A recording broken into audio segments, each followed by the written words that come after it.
This is our report in PEC, also known as Philippine Electrical Code, entitled Rule 6 Reportal Requirements. Section 1, the Congressional Oversight. In order to facilitate the supervision of the Joint Congressional Energy Commission, or also known as GCEC, over the implementation of the Act, and DOE shall submit an annual report to the GCE on the status of the implementation of this Act. So, Section 1 of Congressional Oversight, supervision of the Joint Congressional Energy or Commission, the implementing of the Act. So, the DOE shall submit. So, ang DOE po ang mag-submit ng report to the GCAC on the status of the implementation. So, Section 2, report to the DOE, ERC, and ENA.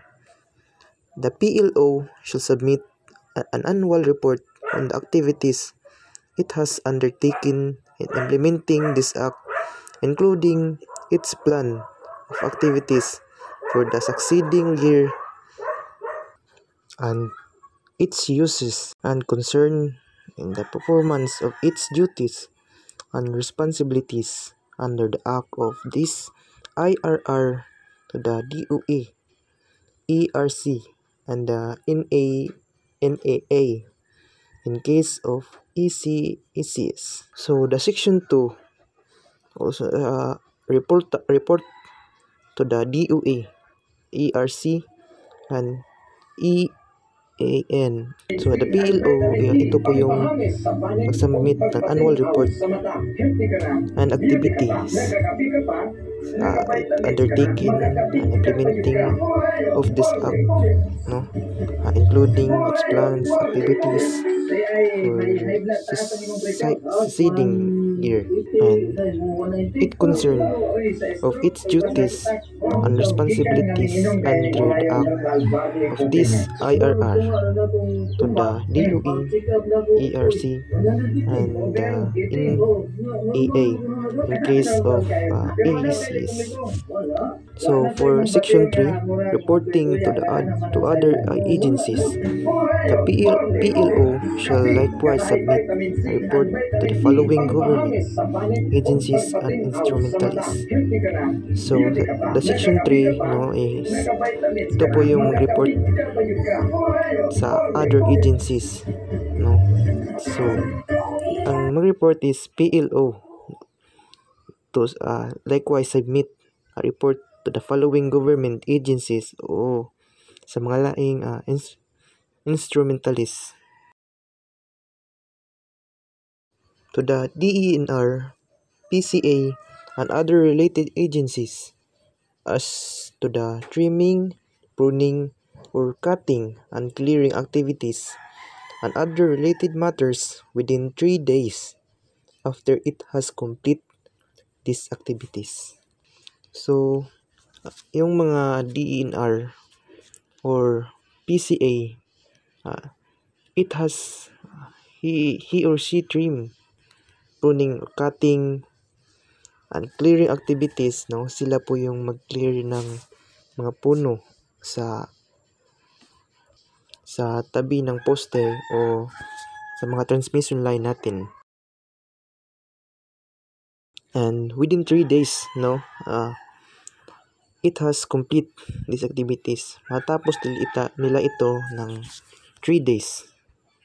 So B, to the DPWH, DHSUD, NHA, or the NCIP, and other related agencies as to the removal, dismantling, and or demolition of hazardous improvements, as well as the settlement of person residing in IRR of RA 11361 or Anti-Obstruction of Power Lines Act page 22 of 24 hazardous improvements within the PLC within 15 days after it has complete this activity.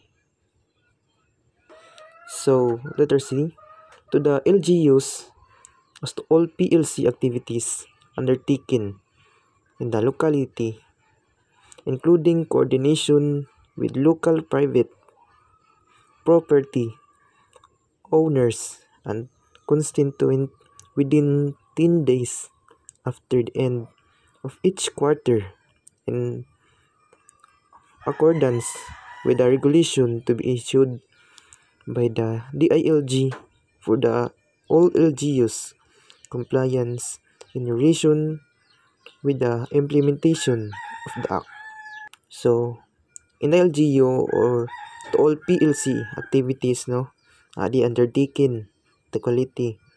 They coordinate with the mga with local or sa mga local na private property sa owner. Constituent within 10 days, 10 days nila matatapos after the end of each quarter. DILG for the all LGUs compliance in relation with the implementation of the Act. Ang DILG and all LGUs are accordance with the regulation to be issued. Rule 6 of miscellaneous provision. So the rule 6 is they have 4 sections. So section 1 is transitory provision, and the second one is repealing clause, and section 3 reparability clause, and section 4 effectively. Section 1 is transitory provision. Pursuant to section 19 of the Act, the DNR, PCA, DPWH, NHA, DHECUD, DILG, NCIP, and LGUs, and all other relevant agencies are highly encouraged to harmonize their respective orders, circulars, regulations, ordinance, and other relevant issuance in accordance with the Act, and these are IRR within 1 year from the effectively of this IRR. So within 1 year from the effectively of this IRR, all relevant government agencies shall submit to the GCAC. So, ang DENR, PCA, DPWH, etc. is shall submit to the GCE copy, furnish the DOE, and report on the initiative complete, including but not limited. So, hindi po ito limited, and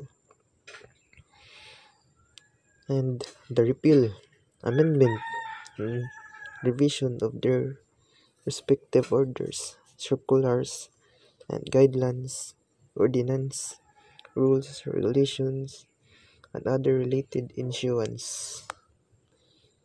So, ang section 1 is transitory provision, which is pursuant to section 19. They highly encourage to minimize their respective orders and regulations, and within 1 year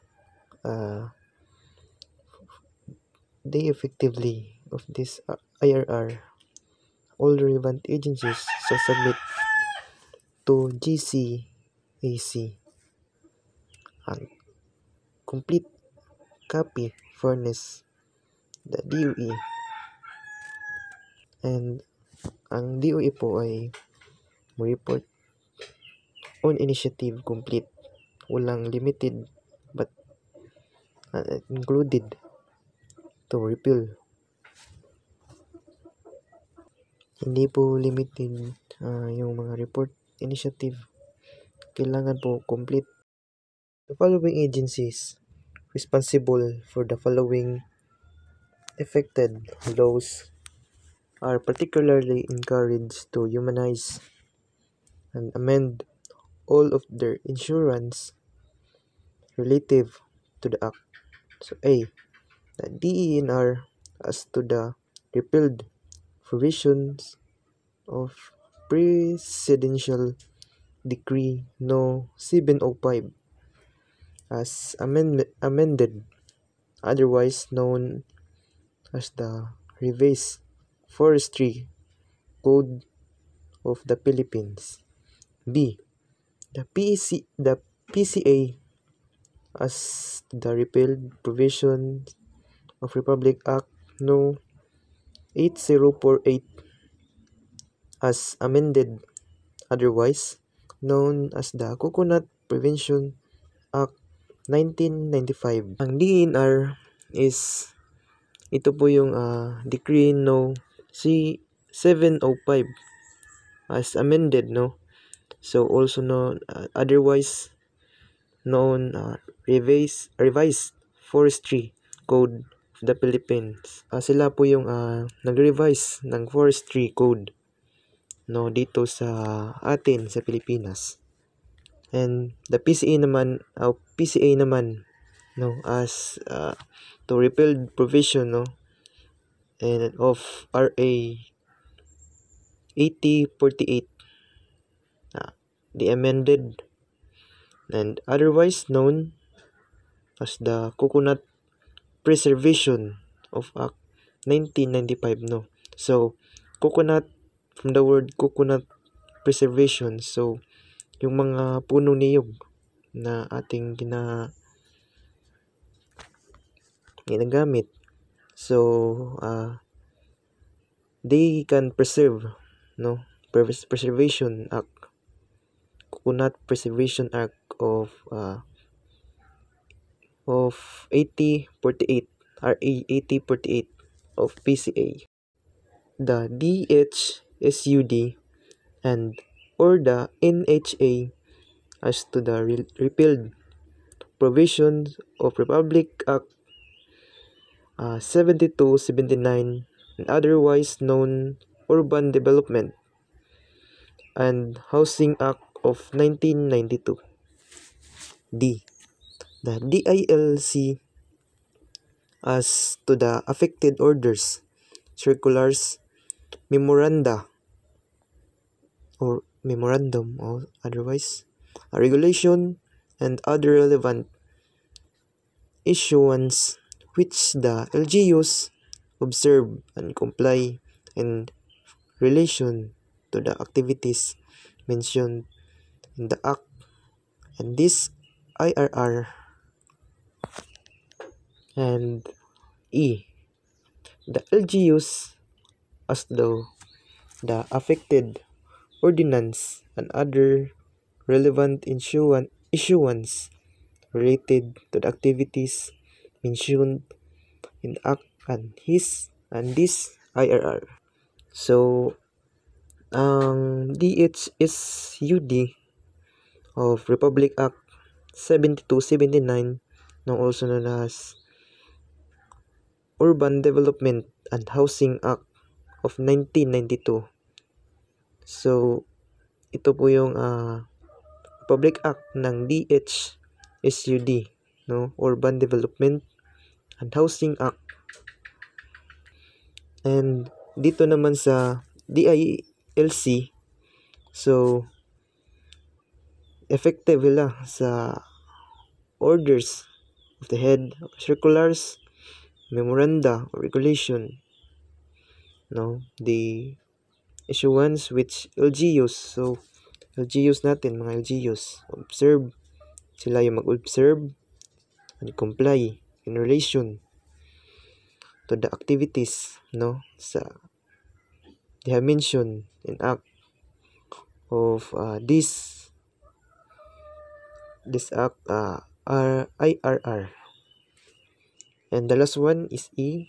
So the LGUs, no, so LGUs sila yung maapektuhan o ordinance other relevant issuance related to the activities mentioned of Act 1 of this IRR or uh, of RA they mention.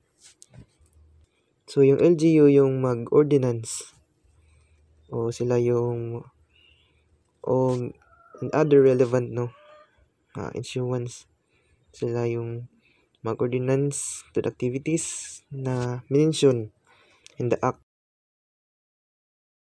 The section 2 of Rule 7 miscellaneous provision. So the section 2 is repealing clause. So ordinance, rules, regulations, and all other issuances inconsistent with the act and this IRR are hereby amended, modified, or repealed accordingly. So section 3 is reparability clause. Should any provision in this IRR be subsequently declared unconstitutional, the same shall not affect the validity or the legality of the other provisions. And the last one, the section 4. Effectively, this IRR shall take effect 15 days, effect 15 days from its publication in at least 2 newspapers of general circulation and shall remain in effect until otherwise revoked. Certified true copies of this circular shall be filed with the University of the Philippines Law Center, Office of the National Administrative Register, issues in Energy Center. So, ang section 2 is sila po yung mag-ordinance, rules, regulations, and all other insurance with the act. And this IRR or act are hereby amended, modified accordingly, sa madali. And the section 3, is and the section 4, so effectivity.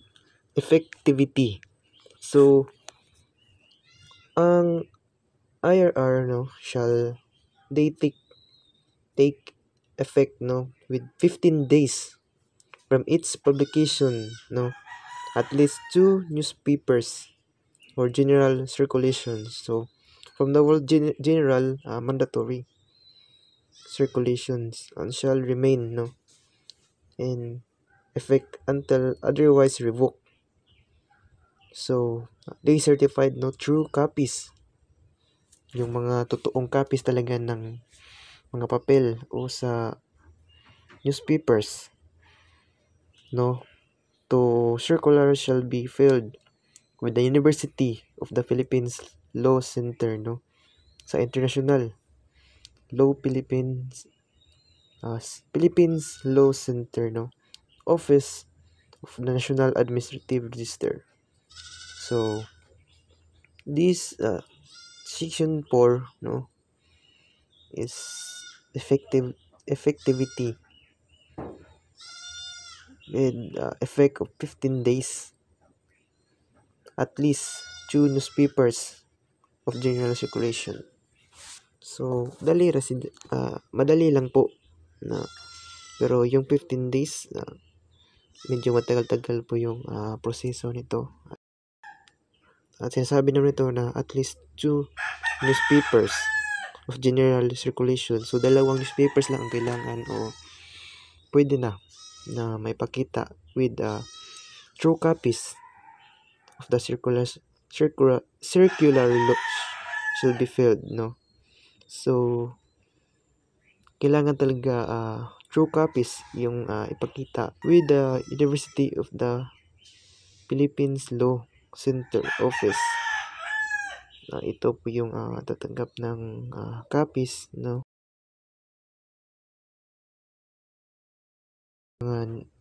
Totoo talaga yung mga copies na ibibigay natin sa kanila. So, the Republic Act 11361 of Anti-Obstruction of Power Lines Act, Section No. 5, Power Line Corridor, or also known as PC in short. This annex discusses and illustrates the required safety clearance for overhead lines which define the power line corridors, or in short PLC. So, for vegetation, in figure A1, A underline 2, and A3 as shown below. The PLC, also known as power line corridor, is bounded by pointing A, B, C, D, E, and shall F tall growing plants from point C to D. The space bounded by point A, B, E, and F shall always be cleared of any parts of vegetation. Point A and F shall be extended as reference in pruning the farthest tall growing plants that will affect the integrity and reliability of the power lines. So, the Republic Act 11361, Anti-Obstruction of Power Lines, no? Of Section 5, Power Lines Corridor, meron po silang figure, no? For vegetation. They are figure A1, A2, A3, A4, or so on and so forth. And no, so A, B, C, D, and shall F tall plants from point C to D. No? Ang F is pinakatol ng ito ng mga puno o matataas na puno from C to D. So, ang space po nito is bounded by point A, B, E, and F, no? Shall always be clear of any parts of vegetation. So, clear po sila. Wala po yung mga nakasabit na mga puno o yung wala po yung mga nakasanday na puno, no? Always be clear in any parts of vegetation.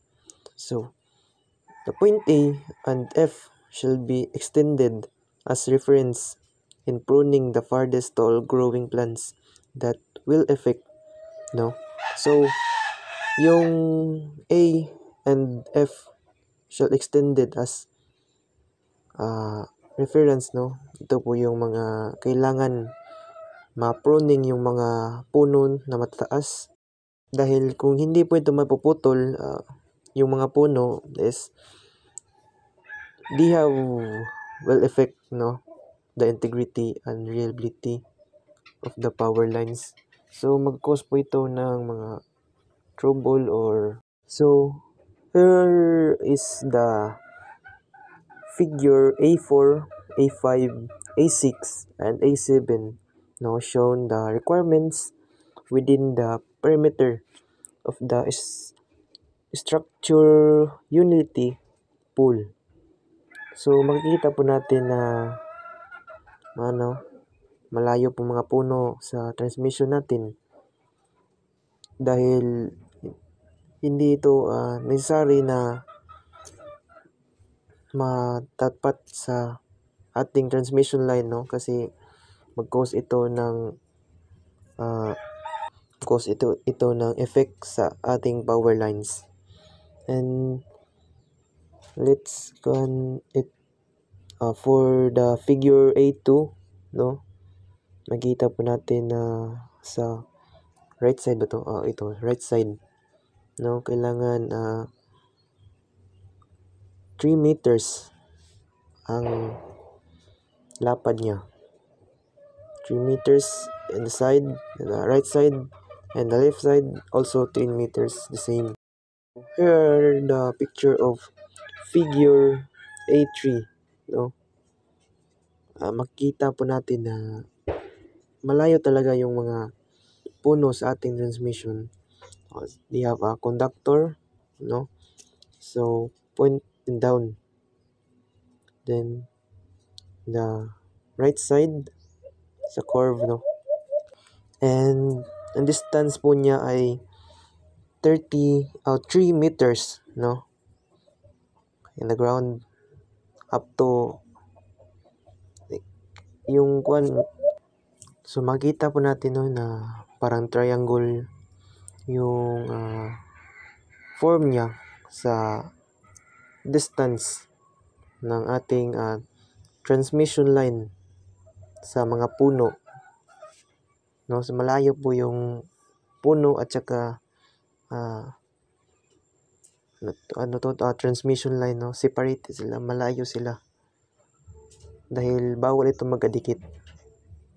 And terms picture down, at makita po natin yung top view ng transmission natin. So in the bottom picture, so makita po natin yung top view, and in the right side conductor, power line in the bottom, and the other side is 45-degree starting line, and the right side and left side is ito po yung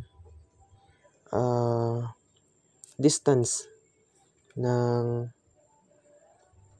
ating transmission galing sa taas pababa, yung kibali pa slanting yung kuan niya, yung cutting ng puno or distance ng ating transmission sa puno. So the other picture, no, so note pointing to trees.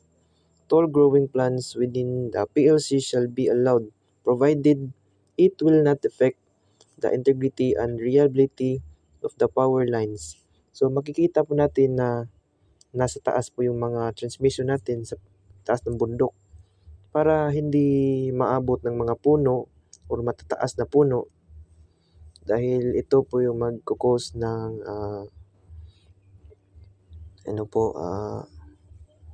sa ating power line mag-loss ng o puputok po yung masusunog po yung mga puno o mapuputol kapag madikit po sa wire. And